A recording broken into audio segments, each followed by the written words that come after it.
Good afternoon, everybody. Welcome to Building a Future, Equitable Arts and Trades Education, a digital story circle of the Smithsonian Folklife Festival. Thanks for joining us. Just so everybody is aware, real-time captioning and ASL interpretation are being provided for today's program. It's easy to access the services. Just look below. There's some links, and feel free to use those in the comments below. We recommend that you open a separate browser or a separate device alongside this event broadcast in order to view the program and the ASL services simultaneously. My name is Tyler Nelson. I'm the Technical Director for the Folklife Festival, and I'm the Director of the Tech Teach Design and Fabrication Skills Program. Today, alongside our panelists and moderator, we invite you to participate in this conversation that explores the intersection between the arts and professional trades-based education in our community, and how programs like Tech Teach, ICANN Technical Theater Internship, and Wise Young Builders are working to enhance and promote equitable cultural, arts, and professional building trades education for young people in the DC community.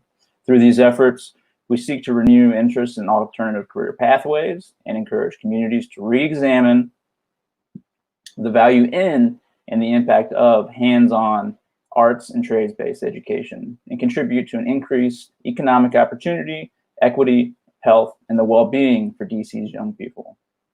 We'll be taking your comments in the live chat below. Also, we'll be providing links to resources for you to research further, so please feel free to participate in the conversation and check out those links as we share them. This event is supported by quite a few sponsors, so bear with me. The Smithsonian Women's Committee, Quinn Evans Architects, the Beniti Family Foundation, Simpson, Gummerts, and Hurt and Hager, SGH, Hensel and Phelps, McMullen Consulting Services, and for the art, we have Howard and Geraldine Pullinger Family Foundation, DC Commission on the Arts and Humanities, Jack Kent Cook Foundation, Events DC, OFC TME, and 202 Creates, Capital One, Capital Impact Partners, WC Smith, NBC4, and the National Endowment of the Arts, Smithsonian Folklife Festival, Seed of Washington, and Woolly Mammoth Theater Company. For Wise Young Builders, their partners and funders are Camelback Ventures, Prince George's Community College, Gelberg Signs, United Planning Organization, Cullen Foundation, DeWalt Tools, Makita Tools, MCN Build, University of Buffalo, and the Niagara Falls Boys and Girls Club. Throughout the program, we're going to encourage you to listen, to learn, and to consider how you and your community can leverage resources to promote funding and investment models that address concentrated poverty, structural disparity, and the lack of diversity in the arts and the professional building trades. We're looking for additional support. All of our organizations are looking for additional support. So if you'd like to partner on programs such as these, please get in touch with me at the Smithsonian Folklife Festival. You can find my information online. If you don't know about the festival, we encourage you to check out festival.si.edu to learn about our program, educational resources, and more. We're going to meet our moderator and panelists here in just a moment, but first, we're going to enjoy a 5-minute video introducing you all to Tech Teach. Enjoy. In the spring of 2019, the Smithsonian Folklife Festival launched the Tech Teach Design and Fabrication Skills Program, an 8-week technical training course for local high school and college students. In this program, Tech Teach teaches all technical aspects of carpentry and basically just training on how to work with tools. So I'm Tyler Nelson. I'm the technical director for the Folklife Festival, but I also serve as the director of Tech Teach, which is a program we started in the spring of 2019. It's an 8-week course for high school and college age kids. These guys coming in high school, they're a lot younger. For them to have this respect for the craft so early, it's awesome. Like, I don't know, they could be the next engineers that build this amazing bridge or something. It's really cool. TechTeach offered students a hands-on learning environment where they could engage with a variety of disciplines including engineering, mathematics, and fine arts. The course exposed them to museum exhibition design and fabrication, computer-aided drafting, and traditional woodworking and carpentry. So my school is a very small school and we don't have a shop. So that's why I said it's a blessing to be here, because at my school I would have never did shop. Shop skills translate really well to things that aren't just working in a shop. Taking a problem and considering it from its objectives and its process all the way through its execution is something that is beneficial anywhere you go. This facility we have out in Lanham, Maryland is a beautiful asset. It's a fully stocked shop with a lot of people who have incredible skills working in it. The Folklife Festival keeps the shop busy for 4, maybe 5 months, and it would be great for the remaining months to be filled with students who are eager to learn and putting those tools and those instructors to task. Use our dead time as a time to work with new students, to bring in people who may not know they are interested in building, construction, design, AutoCAD, and start giving back to the community and expanding the knowledge that we have. So I work at the art theater. I'm a technical theater intern there, and my boss, she told us about the tech teach program. I wrote an essay, and I was one of the people chosen. One just might work on AutoCAD one day, a different teacher might just do woodworking one day. So they all specialize in the same thing. TechTeach provided students with a basic set of skills they can apply to work in theater arts, event production, museums, and general construction. It also prepared them to pursue further educational studies in engineering, architecture, or trades work. I didn't really pay attention to how much the 8ths and the 16ths really matter, and they really do. If you're off by a 16th, you could be off by an inch somewhere else. Measuring it and placing it into AutoCAD and then drawing a circle.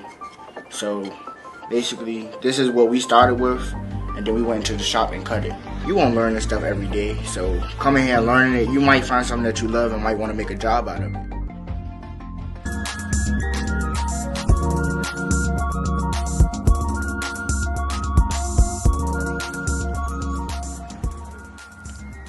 The Folklife Festival collaborated with Smithsonian Gardens to design and fabricate 15 sculptures for the Gardens Habitat exhibition.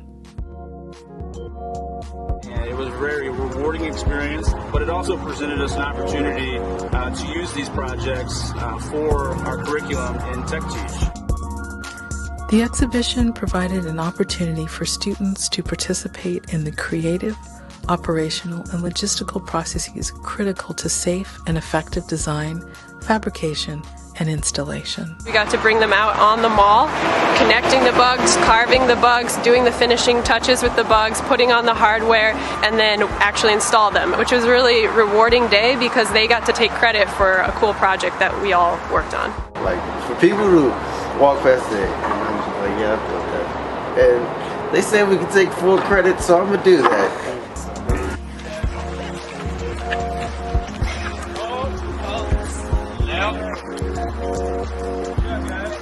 Their work will be on display until December 2020. Good day, everyone. My name is Shay Stevens, and I'm currently the Managing Director for a community development organization in Memphis, Tennessee called Center for Transforming Communities. Prior to my current role, I worked as a fundraising consultant and strategist with the Smithsonian Folklife Festival for the TechTeach program. It is an honor, quite an honor, to moderate this panel today, especially during these times. And today, what we're going to explore is the intersection between the arts and professional building trades and the roles that creative workspaces can play in advancing inclusive and equitable community transformation. As we begin this conversation, I'd like to honor and acknowledge everyone that's currently on the front lines and behind the scenes, fighting for the right to life and fighting for the right for a better quality of life during these two pandemics. Systemic racism recently exhibited through police violence, as well as COVID-19. We want to send healing vibes to everyone and a message of togetherness and solidarity. What we will discuss today is extremely interconnected to all of those things and interconnected to the fight for equality in all aspects of society. And we will hopefully begin a conversation of how institutions, as well as the society at large, can take action and shift funding and practices in order to truly dismantle systemic racism inside and outside of their walls. So welcome. So before we begin, I'd like to welcome our guest panelists for today. First, we have Kimberly Douglas. She's the Director of Theater Operations and Programming at the ARC for Building Bridges Across the River. Next, I'd like to introduce Joyce Milford. She is the Program Manager and Scenic Design Instructor at the ARC at Building Bridges Across the River. I'd also like to introduce Elijah Moses. He's known as Moses. He is a social architect and executive director for Wise Young Builders. And last, I'd like to introduce Tyler Nelson, who you heard from earlier. He is the technical director for the Smithsonian Folklife Festival, as well as the director of Tech Teach.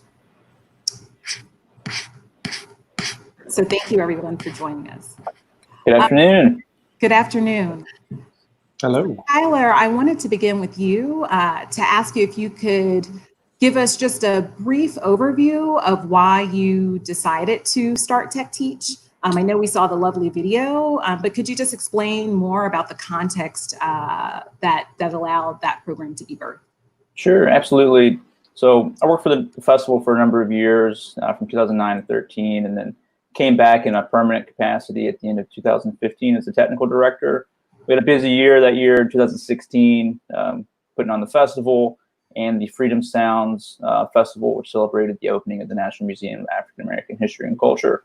And that ended in October. So it was a whirlwind of a year, and just as I was ready to relax a little bit from that 2017 season, the unexpected happened in November, and well, many people had spoken their voices, spoken with their votes, and had essentially given folks license to spew a new version of centuries-old hate and bigotry, which shone a light on the fact that our nation hadn't actually progressed as much as some of us had thought it might have. You know, we all felt a bit of hopelessness set in. It seemed to be an insurmountable uphill battle, and a big problem that we couldn't all solve alone. And so we all had to do some small work to figure out what we could do to combat those attitudes. And at first, I was energized, and I tried to create some fact-checking nonprofit that would donate proceeds to charities. And then I realized how absurd that was, because I don't know the first thing about fact-checking or journalism or nonprofits or anything of that matter. And people were already doing that. And so, I looked inward and realized that, I should stick with what I know. I'm a nuts and bolts type person. I'm a builder. I'm a maker. And the answer was right under my nose here at the Folklife Festival. So what we ended up doing was getting Kyle Bancroft and Justin Hensley together in the conference room that fall, and we were all very upset and tired of the pull yourselves up by your bootstraps rhetoric that folks employ to avoid addressing the structural and systematic barriers. And what we ended up dreaming up was what would eventually become the Tech Teach program, which the curriculum would focus on carpentry and CAD. And it took us a while to get it up and running, but here we are 4 years later, and 2 programs under our belt, and we've been moderately successful. Thank you, Tyler. And I think it's so important what you just mentioned. And I feel like obviously the energy that's happening now, just like you did several years ago, to take what could be perceived as negative circumstances and use that energy to fuel you to start to ask deeper questions of not only yourself but the institution that you work for, to create a program like Tech Teach. So I wanted to move on to Kim and Moses. for you all to just give us a little bit about your organizations and programs, and why they began, and kind of what currently motivates you around the work that you do. So Kim, we can start with you. Okay. Well, I work for Building Bridges Across the River, which is the visionary nonprofit partner that provides leadership to the ARCS campus.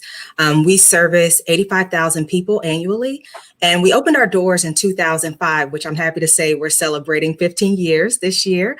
And so with that, the ARC is an acronym, which stands for Town Hall Education, Arts, and Recreation Campus. The focus that we have always emphasized is that, with our campus spanning, 203,000 square feet, it is situated in a Black and Brown community on Mississippi Avenue in Southeast, and making sure that all of the services that we provide are structured to address any inequities that are currently present. We are the largest multi-sector nonprofit collaborator, having 14 nonprofit partners that are residents on our campus. And so all of those partners provide access to the arts, social services, healthcare, education, agriculture, culinary arts, and workforce development training. The ARC Theater specifically, which I have the privilege of providing leadership to, has 2 theater stages, one 365-seat theater and the other a black box venue space, and we present a multidisciplinary season. One of the greatest things about our program is that, we have been a pioneer in providing arts equity within the community, but also making sure that workforce development has been at the forefront in the arts sector. What motivates me is just being a Black woman in leadership and being able to expose a community of Black youth to careers as production designers and content creators and arts administrators, which is much needed right now. Thank you, Kim. Moses, can you give us a little bit of information about Wise Young Builders and kind of why you started the program? Sure. I'd like to try to take credit for starting the program, but I think in some regards, the program kind of started itself. There's a good YouTube video called Where Do Good Ideals Come From? And Wise Young Builders was not really an ideal that I just had. I think it was a mix of my education growing up. A lot of my family members were always into property and real estate. So my mother had 6 children, so 6 boys specifically. So we were always like scraping houses or cutting grass, and kids, we would kind of leverage that as an entrepreneurship opportunity. So like we would have the entire street looking to us to like cut grass or do like small things. Well, when I had a son, I would always swore that he was going to learn construction, right? I worked in education before, I worked in construction, I worked in workforce development. So I think it was kind of like a synergy of the 3 things that I was already into. I started getting back into construction after a certain amount of time. And so there's a lot of things that converged all at once. And I think a group of moms that my son was involved in a science and math program, and a group of moms had invited me to be a guest speaker. I was teaching the kids how a tape measure relates mathematically, right? Like if you can read a tape measure, you can do 90% of the fractions and even the arithmetic in school, particularly grade school. And they were like, "You're teaching your son construction?" He was like 9 at the time, 8 maybe. And they wanted me to teach their children. And they were really like pressing my wife, like, "Your husband's gonna do this." And I'm like, "Tell them ladies that no, I'm not." And longer story short, we started out with 18 kids. That was about 10 years ago. And we have went on to do like some, in my estimation, some really great things. So there was no one thing that started it. But if I was to say one other thing, just working in adult ed, coming across like 23-year-olds who I'm asking multiplication facts like 6 times 8, and they're telling me like 18 or counting on their fingers. There was a level of frustration, but there's also a level of resolve that we have to just start earlier with exposure. Mm-hmm. Thank you so much, Moses. And before Joyce, because I'd love for you to also add, I just wanted to remind folks in our audience to please put comments in the chat section, and we will definitely field those questions a little later on. So I just wanted to remind everybody of that. So Joyce, just connecting to kind of the work that all of you all's organizations do, and as we're in this current time and witnessing history and this huge swell of energy around demanding equality in all spaces of society and action, What are you all currently doing at your organization in this moment as you kind of see what's happening and as you're deciding to harness this energy? And what are you all thinking about just in terms of the future of how this could really help the work that you all are doing with the ICANN program at the ARC?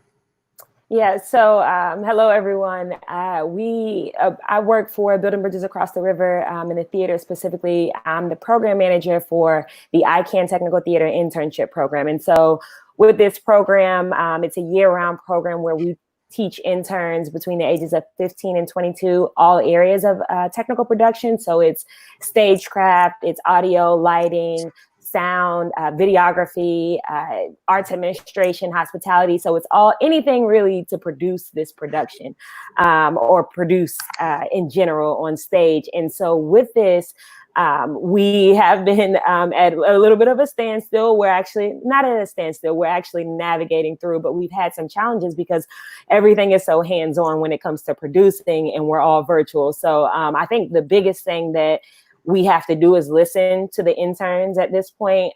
We all are just having these conversations about what's happening, how people are feeling, what activity is happening in their life, and then also being with their family. And so with that, I feel like we've been able to fuel our program. So they've shown interest in continuing in all aspects, even with the Smithsonian Tech Teach program. They're still meeting weekly and meeting in between and having these sessions and still learning. And then for us, that's encouraged us too. They want to show up, they want to continue what they're doing. And so we're moving our summer program virtual. We're just finding ways to get creative with delivering that and keeping them engaged. And then also in the house, just because we've been ordered to, but yeah. Thanks, Joyce. And does anyone else want to chime in about that and about kind of what's happening right now and your thoughts on how the work that you're doing can be impacted? I think, Joyce, like you said, moving virtually can be an opportunity, and having some of these conversations with youth now about what's happening and what their thoughts are in terms of action and moving forward. Does anyone else want to chime in? Yes, I would. Just to speak to, right now with the pandemic as well as the racial injustice, it's highlighted the inequity, especially for production designers, not having access to resources right now, and really just trying to figure out a way to keep themselves sustainable. I will say, what Joyce spoke to in terms of our virtual content is really for us laying a foundation as a training ground so that we can come out of this stronger and make sure that more kids and awareness is raised around the issue of production arts being available to our youth and making sure there's a stronger workforce as we move forward. And especially one that, has more diversity, has more access, and people that are willing to fight for just changing the landscape within the arts sector to make sure that the world that is now coming, will reflect what we're able to offer our kids today. Thank you so much, Kim. Anyone else? Yeah, I'd say that here at Smithsonian, and I hope that we serve as inspiration for other large organizations and institutions to continue to leverage our resources and invest in the community and to live up to our values and honor our commitment to the local community. And I'm really happy that we're all serving underneath Lonnie Bunch, Secretary Bunch, and he's got a great set of ideas, and the leadership here at the Folklife Festival is moving things in an increasingly more positive direction to live up to those values. Thank you so much, Tyler. And so as we talk about values, excuse me, for institutions and organizations and challenges and kind of what can we do in the now, a thing that constantly comes up is this idea of funding. And we all know that before COVID, before everything that's happening throughout the world right now, that there were major challenges in funding for programs like Tech Teach, programs like ICANN, and just overall programs that are in the community development and community engagement and workforce training sectors. As I always say, when it comes to institutions and organizations, everyone can have wonderful language around what your values are, but it really is shown through budget items and the bottom line of your budget. That's where it really speaks to what your values are, is where you put your money. And so going into that discussion around that challenge and then moving forward out of the now, as you said, Kim, of what we're going to create, what would your call to action be for funders and organizations in terms of the importance of this work and kind of what's needed from a funding standpoint? Tyler or Kim, feel free to jump in. Okay, yeah, a place like DC is teeming with all sorts of construction projects and development projects. There's people aging out of careers, and there's plenty of trades-based jobs and a shortage of qualified workers. And you know, all too often in times of rapid development, like we're seeing here in DC, major firms slap their names on workforce development initiatives or other employment initiatives, but the jobs end up being low-skilled, high turnover entry jobs that don't really offer any sort of advanced training or room for growth. And I think that can be said for the arts world too. There's a lot of folks that are working gig to gig, hand to mouth, but the number of careers, sustainable family sustaining careers, are, you know, it's not that high. It's not as high as we'd like to think. And so I think we should challenge organizations to not only fund initiatives, workforce development initiatives or alternative career pathways initiatives, but we should ask them to affect policy that calls for responsible and equitable development in arts leadership, that knocks down structural barriers and clears the way for, you know, our young people to find careers, meaningful careers that lead to family sustaining wages. And so I think we really need to rethink the way that we structure these things and make them more meaningful. And I think the funding will follow.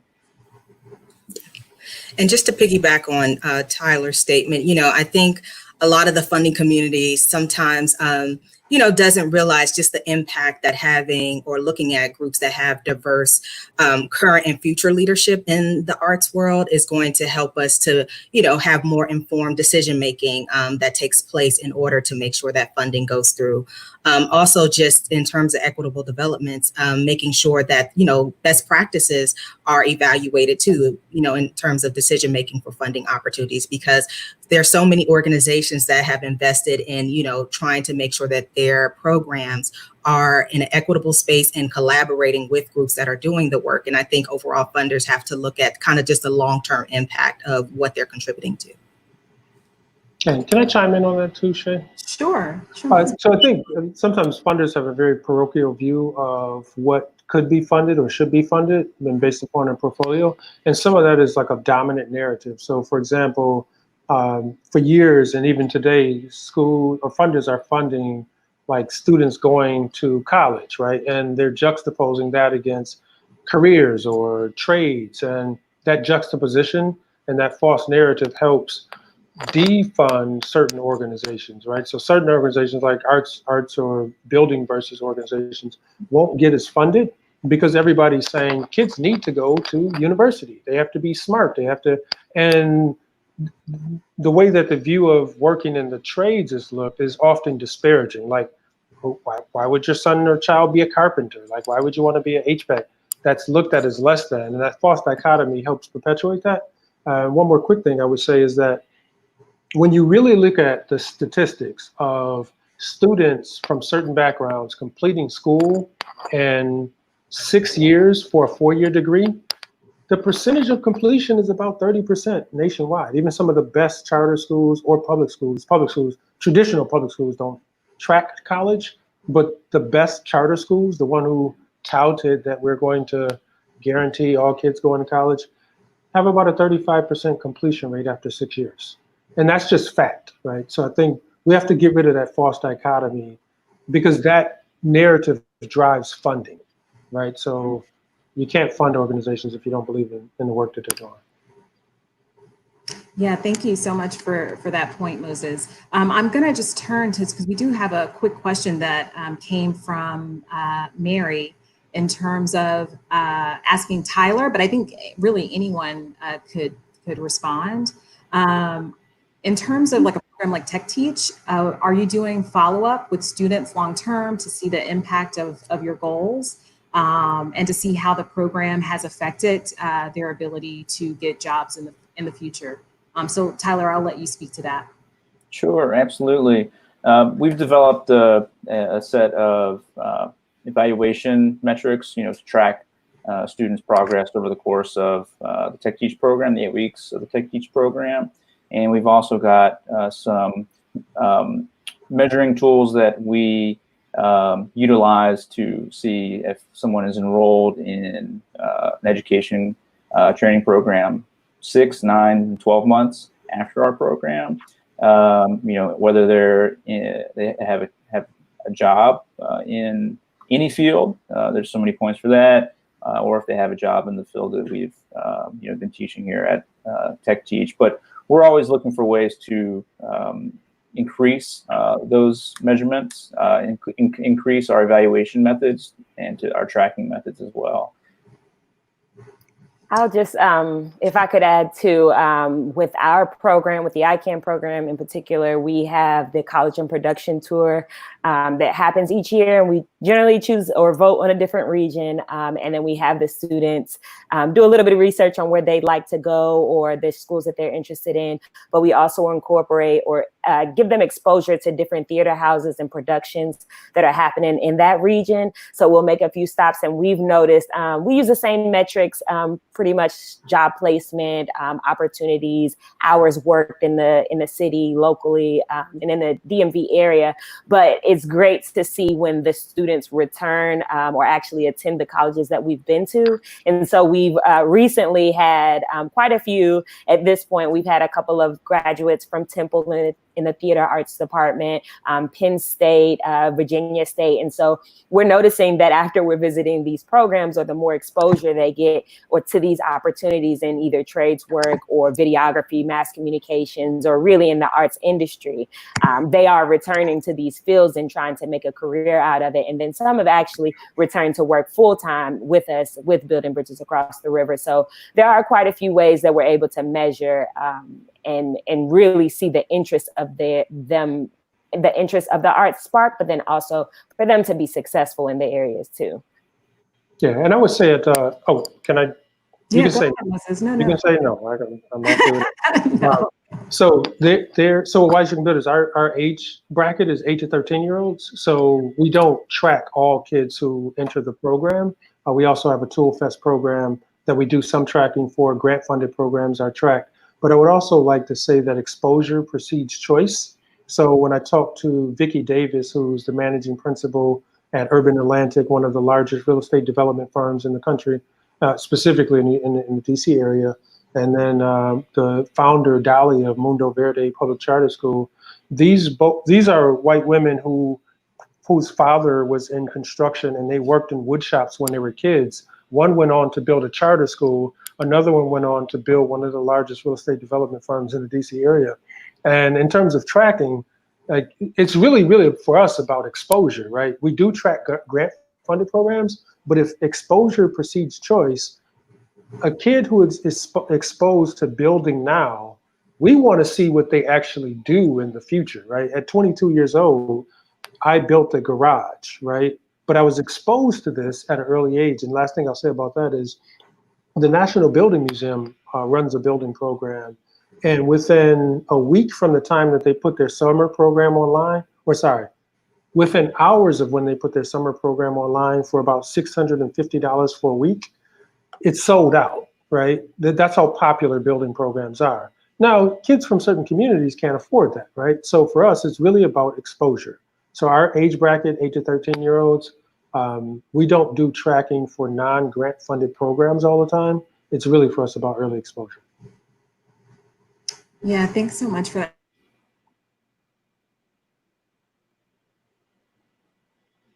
I think Shay froze. Well, I think Shay's frozen. Okay, so I think that's a good segue into... And actually, that's ahead. Oh, here she is. Am I back? Hi. So I was just saying, Moses, that thank you for talking about kind of how you all are affecting the lives of younger kids and exposing them to the building trades. Because as we all know, if you go to any major city and even smaller cities, the rapid development and acquisition and transformation of real estate is a huge sector.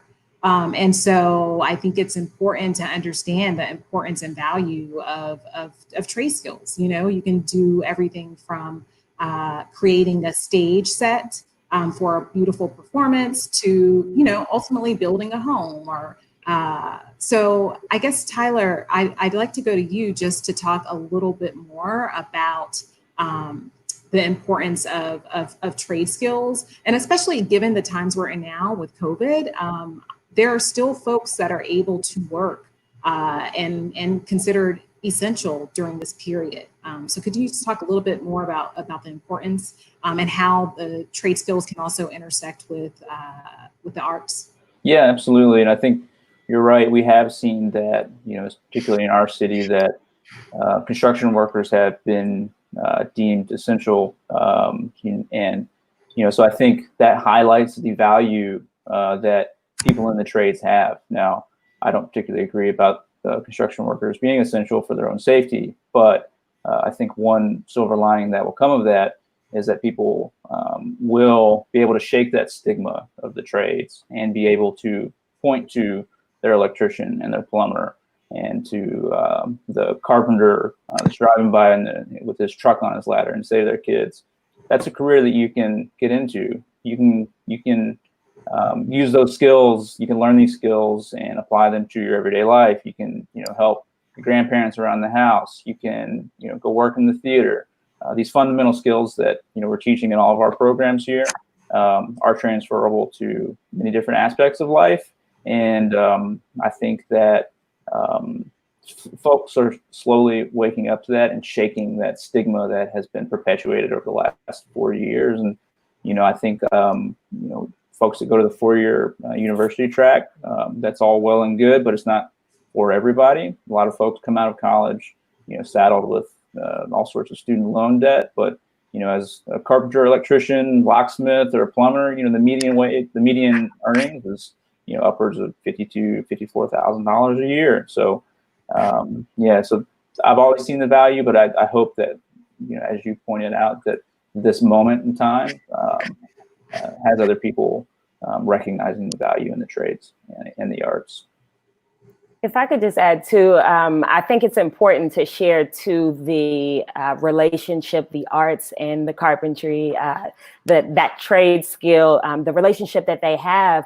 I know when we head into the schools or when we're first meeting with young people, if they're helping us with a project or doing anything even to do with paint, one student actually, they stopped me and said, "Do you get paid to do this?" And it was as if I was having so much fun with building with the shows and with the students that they didn't realize that they could make a living off of it. And so I think, and you can see here some of the photos where we have one of our interns, Akira, she's painting one of the sets for Little Shop of Horrors. And so she is a recent graduate, a fairly recent graduate of Temple University, where she studied in lighting design, but naturally, graduate of Duke Ellington School of the Arts, but naturally she loves to do painting. So she was able to help with that.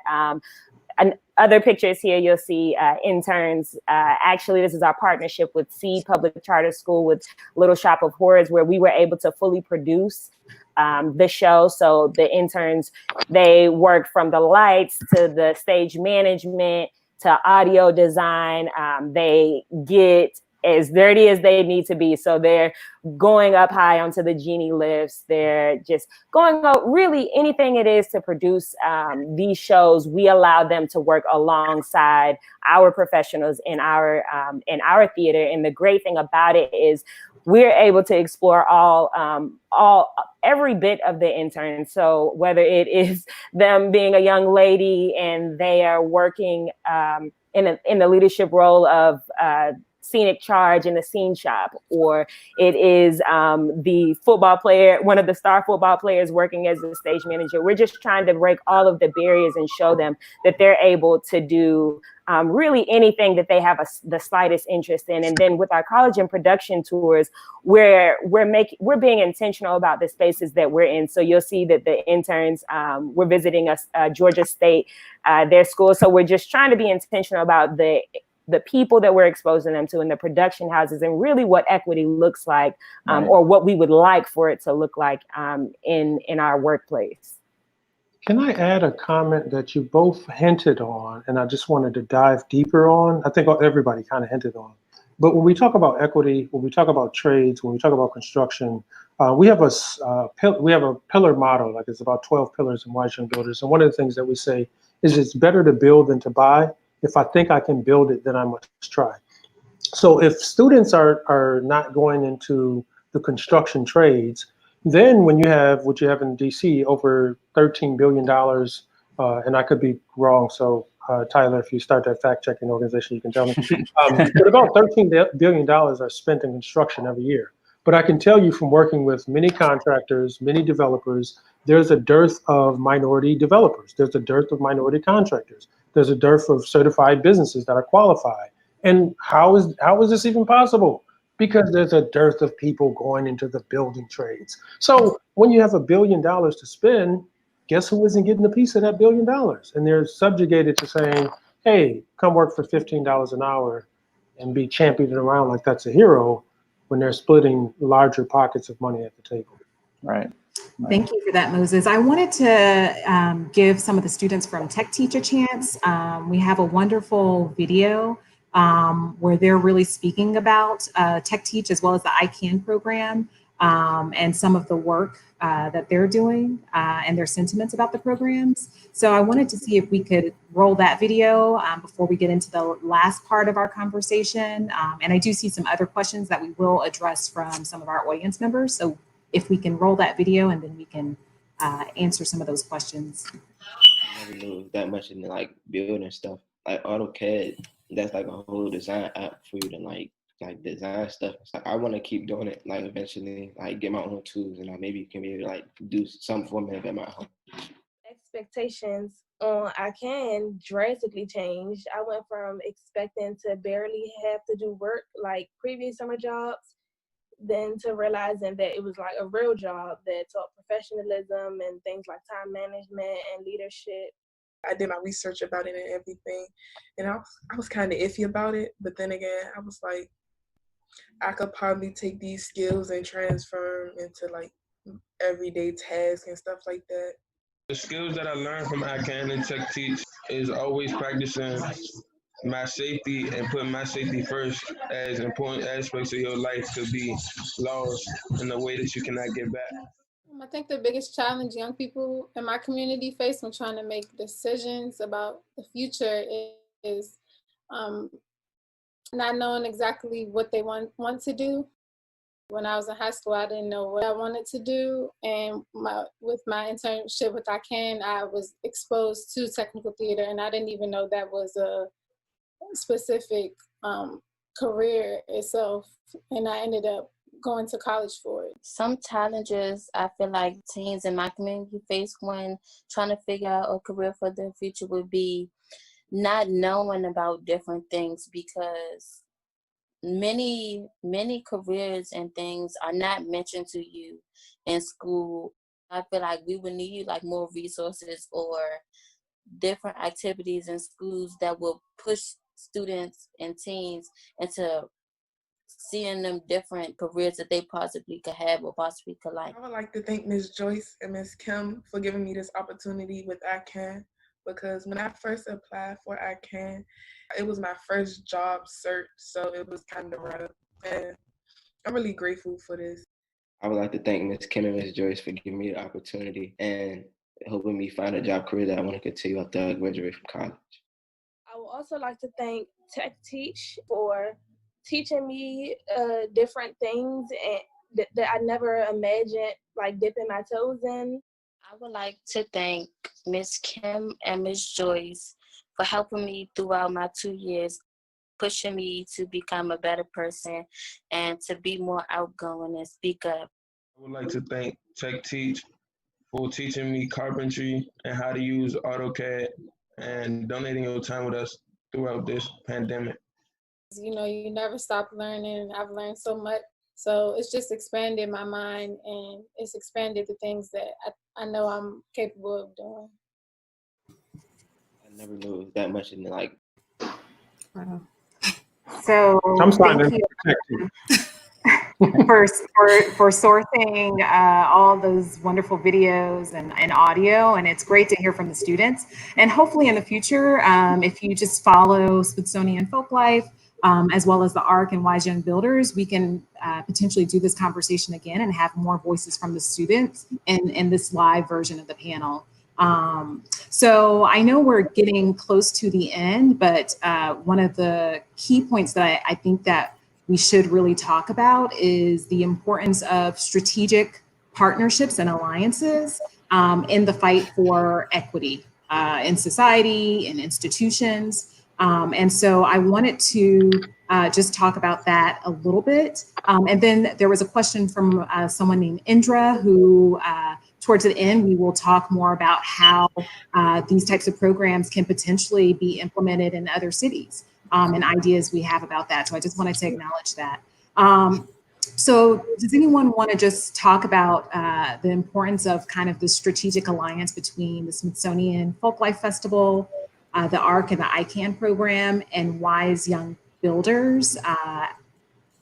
Just briefly. Yeah, I'm happy to jump in.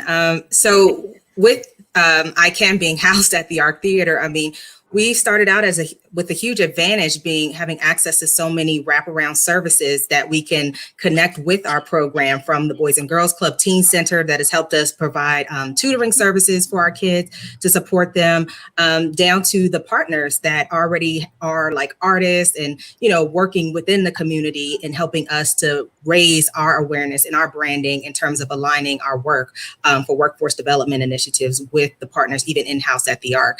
I think also from a recruitment standpoint, our partnership with William C. Smith has been helpful because we've been able to walk across the street and recruit kids that live directly in the neighborhood, focusing our Equitable platform towards getting more Black and brown youth into our space, learning about the work that's available to them, and making sure that they know that our center is there for their success.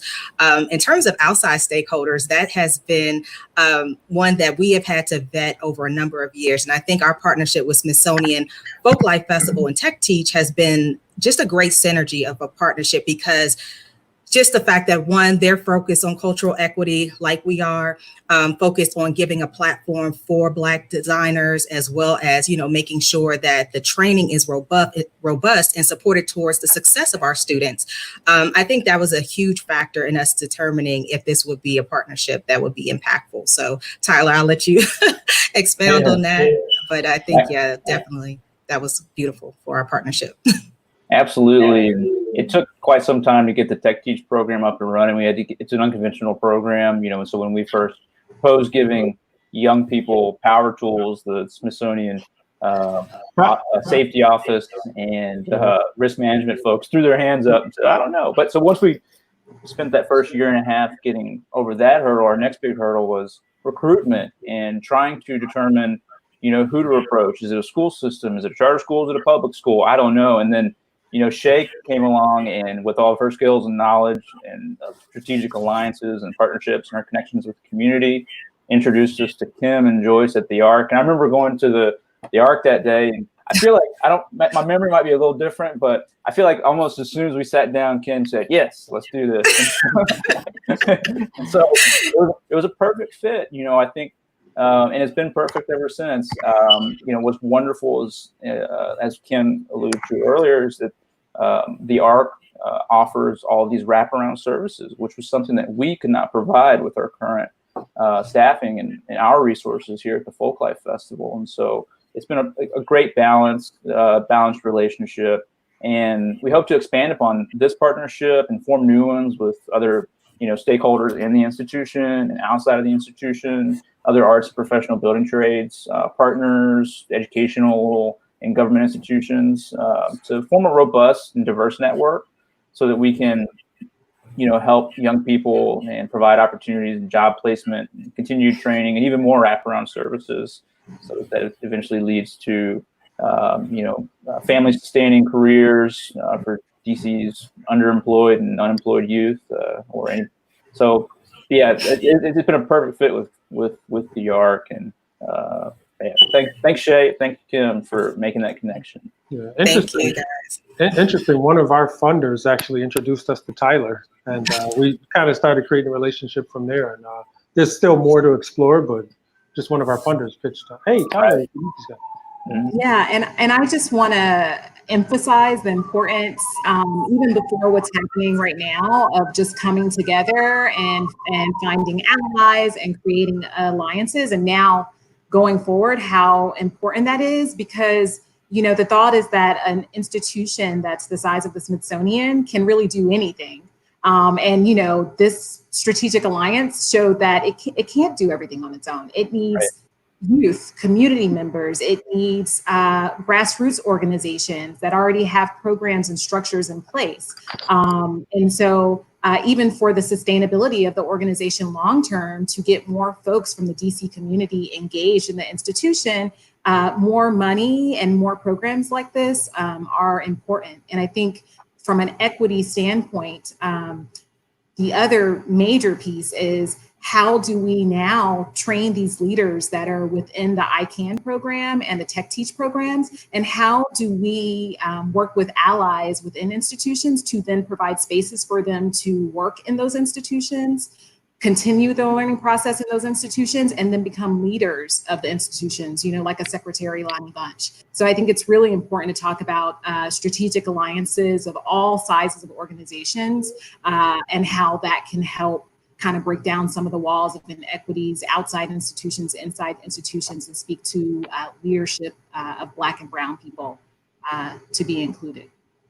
So I want to just thank everybody. I think what we'll do right now is just turn it over to maybe a couple more questions and answers. I know one question we had was from Indra about how can these programs be modeled in other cities. So I'd love to hear some of you all's feedback around your thoughts around that. Yeah, where do we start? So I think one of the things is just finding partners that are in those cities. I don't always recommend waiting on a funder. Like Wise Young Builders did not start, and God willing, we will never always be contingent upon a funding stream. The Tool Fest event we did, we had a concept, we did the concept, and I called a lot of people I knew who worked in the industry as friends and partners, and we brought, over the last 2 or 3 years, about 500 or 600 students out to Tool Fest. We do one in Prince George's County and one in Maryland. JBG, and now the JBG Smith, we called them about site tours. And I think part of it is looking who's the potential partners and allies in a particular city, and then reaching out to programs like us. But I always say you can just start the program. That's my daughter there. Hi, Jerusalem. We can just start the program, but glean from those who are already creating it. Like Tyler just said, when you work with a large institution and you talk about kids holding tools, they are petrified, right?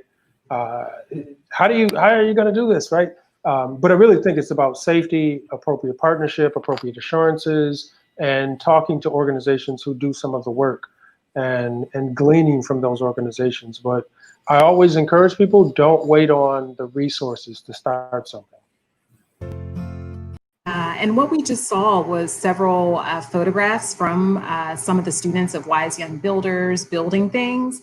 And I also wanted to just acknowledge, Moses, while you said that one of your funders introduced you to Tyler, actually one of the ways that we were able to get funding for the inaugural Tech Teach program was because we saw Wise Young Builders sign in PG County and found out that one of your funders wanted to fund young people of color doing construction work and does development work in Washington, D.C. So you actually help the Smithsonian as a small grassroots organization. Look at me.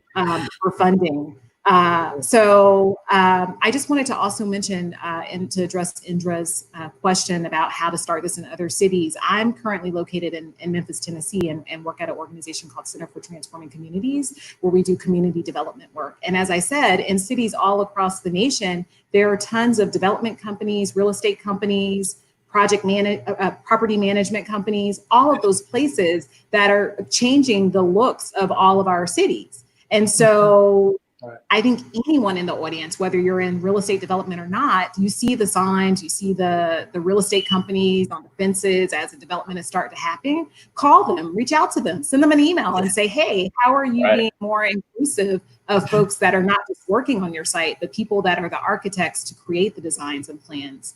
And I know I just want to give another quick shout out to Memphis, because there's a wonderful program here that's a part of the Urban Land Institute, where it's a developer program for folks of color as well as women. And it's really to help give small scale developers an entry level kind of role in terms of understanding, what is budgeting, what is building, what is project management. And so if more of those programs could happen in other cities, not just for youth and children, but older folks that have an interest in real estate development or the building trades, then that would be helpful as well. Any other comments or questions? Yeah, and I just want to chime in also that, please don't discount the access to local churches that are also encouraging audio and visual trainings and support, especially nowadays that we're moving into a virtual world. Also local venues, reaching out to them as well, because there's so many people that want to make sure that they are connecting their youth to the arts in some capacity, but not realizing like you have access to so many designers in your area that want to share what they know and make sure that it's passed on to a new generation. So definitely make sure you reach out to those agencies as well. And this sounds duplicative, but like when I look at cities like Detroit, Buffalo, New York, Cleveland, when I was kind of creating Wise Young Builders, one of the things that I've mentioned is that youth would be able to go to cities, or youth from those cities would be able to buy these properties for $1, renovate these properties, reside in these properties. And that starts a whole new generation of thinking in people, where it's not a $200,000 or $300,000 house, right? It's your work, your sweat equity, and your capacity building. So, yep. Thank you so much for that, Moses. And one other thing I was going to add was just in terms of your city government. City government and the Office of Planning, they are the ones that shift the design and look of the city through real estate development and construction. And so also reaching out to those folks in terms of how are we building a pipeline of folks of color or folks that have been pushed to the margins to be included in these sectors and in these economies ultimately. So I don't see any other questions. I wanted to just close out with several words of thanks. I want to thank all of our speakers and panelists today for all of your hard work, ingenuity, and patience, and just thank you for participating. I wanted to thank obviously the Smithsonian Institution, the Tech Teach program, the ARC and Building Bridges Across the River, Wise Young Builders, and the ICANN program. I know that we are providing links to several websites for those programs within our chat. And I want to thank you, the audience, for watching, listening, commenting, and then hopefully taking action and using some of these thoughts and steps that we're talking about, especially now, to be bold, to be fearless, and to really ask questions to enhance inclusiveness and equity. Lastly, sure, go ahead. No, I want to recommend 2 books, Up From Slavery, Booker T. Washington, and Shop Class as Soulcraft, Matthew Crawford. Excellent resources. And Thanks so much, Moses. And I just wanted to let people know that we're going to also, if you stay a little bit after the program, roll some video footage from Wise Young Builders as well as the ARC. So just stay tuned afterwards. But last, I wanted to give a special offering of thanks to Elisa Huff, Sarah Rothman, Jenny Maycock, Diane Nutting, Alex Taggart, and Sabrina Lynn Motley for their production, promotion, and administrative efforts on today's panel. I also want to say thank you to Jason Morris, shout out to Cal Bancroft and Justin Hensley for all their wonderful work with Tyler to create this program, and Anna Khan and Shiloh Thaxton. If you all could please just follow the Smithsonian Folklife page here on Facebook to get further notifications about future events. And also you can find us on Instagram and YouTube and visit our website. And I just wanted to end, I know everyone's having these kind of calls and virtual sessions around equity and what do we do right now. But I just wanted to end because my son the other day, his name is Jackson, as I was prepping for this panel, he said, "Mommy, I want to be a builder." He had no clue that I was actually going to be moderating a panel about youth and building skills. And I just thought that was so amazing and powerful. And I think that if we think about, how we have young kids, particularly young Black kids and kids of color in general, that have these aspirations, that want to build, that want to have access to be able to learn building skills and be leaders within institutions like the Smithsonian in the future, that please just continue to ask hard questions, take action, so that all of our kids can become builders one day of anything, just building. So thank you so much, everybody, for joining us, and stay tuned for those videos. Thanks, everyone. When I get older, I want to be able to build myself a house, a car, or something around that area. Yeah, the coolest thing I built so far was the bookshelf. And then I gave that to my nephew. I wanted to make sure that I could build a house for my mom when she gets older. Who are you? I am a wise young builder, learning to work with my hands, building for God, community, and what can you do? I can build anything with guidance and time. I invest in myself, my community, my family, and my mind. I'm so convinced, man. One thing that I found in school a lot of times is I'm asking my teacher, when am I ever going to use this? Like Pythagorean theorem. I'll never need this in life. When do you need to use it? When you're building a stair or building a pitch on a roof. Why are fractions important? Because if you measure a table and this half is about 1/4 of an inch off this half, it's going to wobble. This is when these concepts become concrete in the person's mind.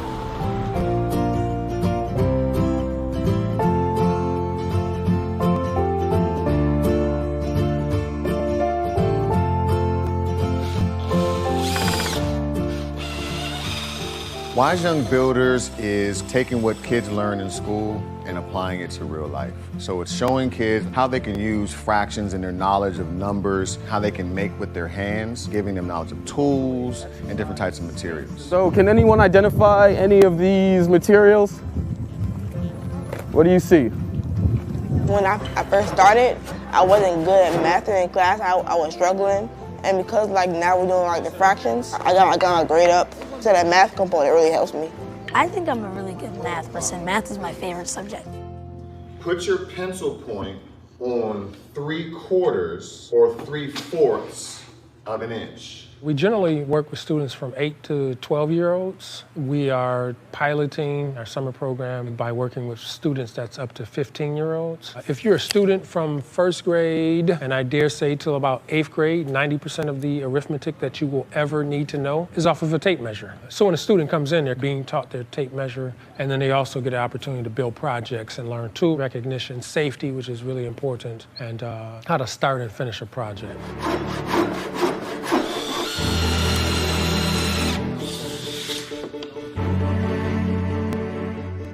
All right, come on, let's do it again. We have to move our wrists and let the hammer do the work. This is the type of program that can be implemented after school, summer over a longer term, so that we can go into deeper concept of measurement and building and do more complex projects. Being able to build something and say, look, Dad, look, Mom, I did this myself. I understand how to build on this basic fundamental concept. It's a great program to learn how to use tools and how to build and just building themselves as young men, because these are things that they need to know as an adult. And we're asking, what is a lie? You really have to start younger. In the African American community, you have a lot of fathers who are not in the houses. Uncles subsequently are also not around. So the students really don't have an opportunity to learn things that you would just learn if the intact family was together. Is everybody ready? Go! These kids need a future, and we want to build them up. We don't want to tear anything down. If it's bad, you tear it down. But then you have to build it back up eventually. We see these students who were younger, who were part of the program, and they're now 14 years old. They still believe that they can build, and that's just an excellent thing. These kids mean a lot to me. My little brother is in this program, and I want him to be a carpenter like I am. And here's my little brother here. But it's very important that these kids, that we invest in their future Because if we don't, who will?